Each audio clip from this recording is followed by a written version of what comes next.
Imagine a country in constant turmoil.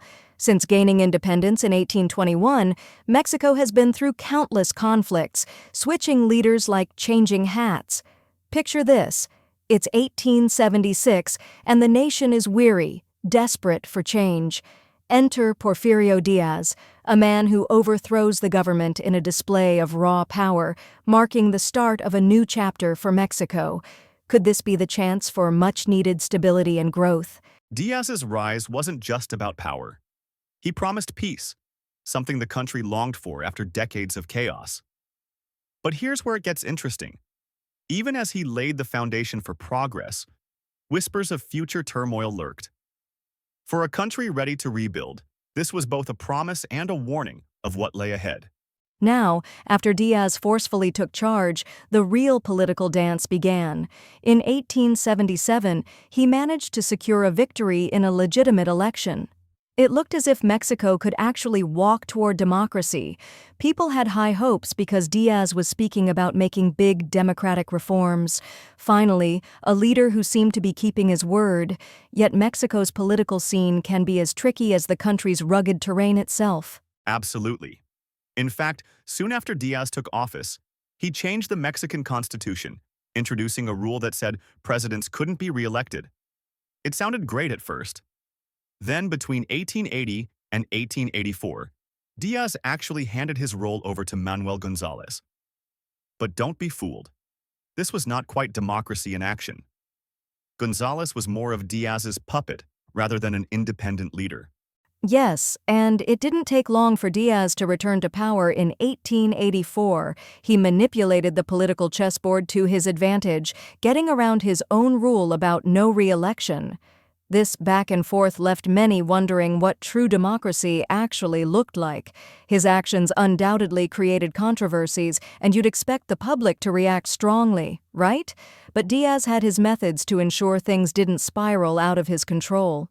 Indeed, instead of addressing the criticism openly, he targeted the media. By jailing journalists and anyone who dared to speak against him, Diaz tightened his grip. He even changed policies, legalizing unlimited re-elections, ensuring that power firmly stayed in his hands. This dominance over Mexico seemed unshakable, even if it meant silencing the essential voices that usually keep leaders in check. Under Diaz's rule, one of the most remarkable achievements was the growth of Mexico's oil and mining industries. These sectors really started to boom, giving the country an economic boost. Railroads also expanded rapidly during this period. These railroads weren't just tracks. They connected remote areas, making transport and trade much easier and faster. It created new opportunities for businesses and showed just how much potential Mexico had at that time. That's right. And with that came foreign investments, which played a big role in resolving Mexico's past financial struggles. Foreign investors were pouring money into the country, and it helped to pay off debts that had been a burden for a long time. Diaz also made peace between the church, state, and powerful landowners. This reconciliation stopped some of the conflicts that had been common before, easing tensions in the country and bringing a kind of order that hadn't been seen for a while. However, all these developments also came with their own set of challenges. Local elites were starting to feel their power slipping away as more decisions were centralized under Diaz's control. This upset many who had been influential in their regions. They didn't like the idea of losing authority over their local affairs. Even though there was economic growth, it wasn't equally shared, and some groups were feeling marginalized and left out of the progress that was happening. Absolutely. One significant issue was the expansion of haciendas. As these large estates grew, many Mexican peasants found themselves pushed off their land. They became unskilled workers, often living in poverty.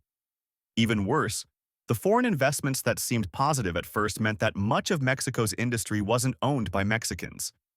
This added to the growing dissatisfaction among the local population, who saw outsiders benefiting more from the fruits of Mexican soil than they did. It was a ticking time bomb, as all these frustrations slowly built up over time. The year 1910 marked a crucial turning point for Mexico. Porfirio Diaz, who had ruled for decades, announced he would not run again, sparking hope for real change. Yet he soon reversed that decision, deciding to stay in power.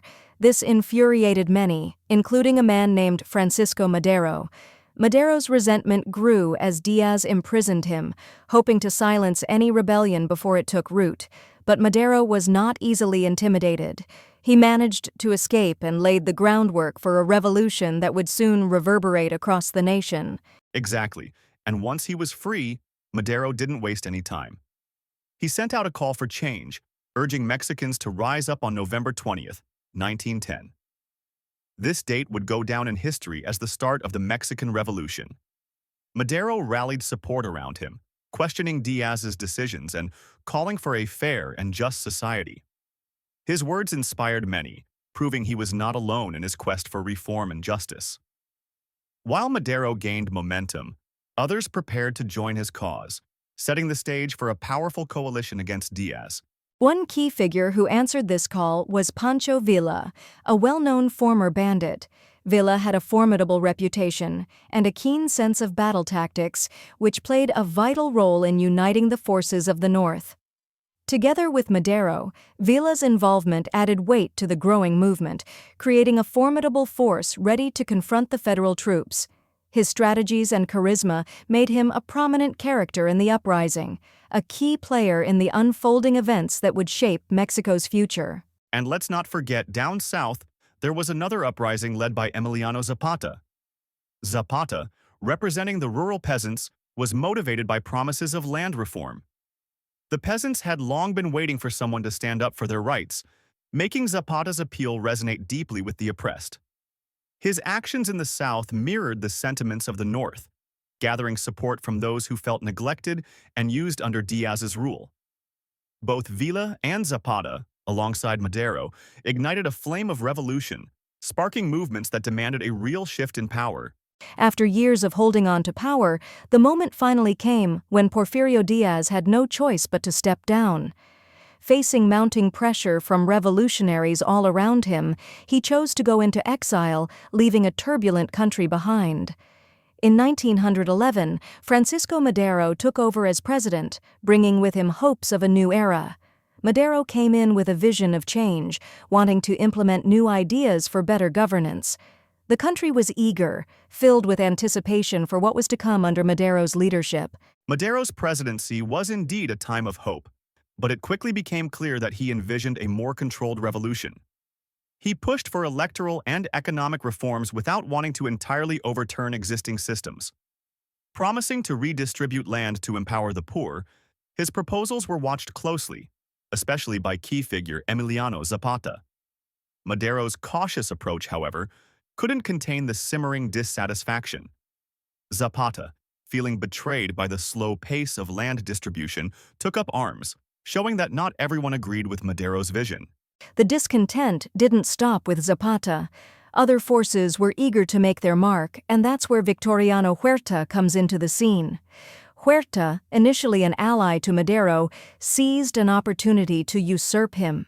His betrayal was not just a personal disaster for Madero, but also a setback for those dreaming of a peaceful transformation.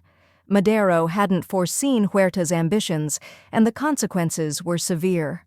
Unfortunately, Madero's time as president came to a tragic end, as his efforts were overshadowed by another plot brewing behind his back.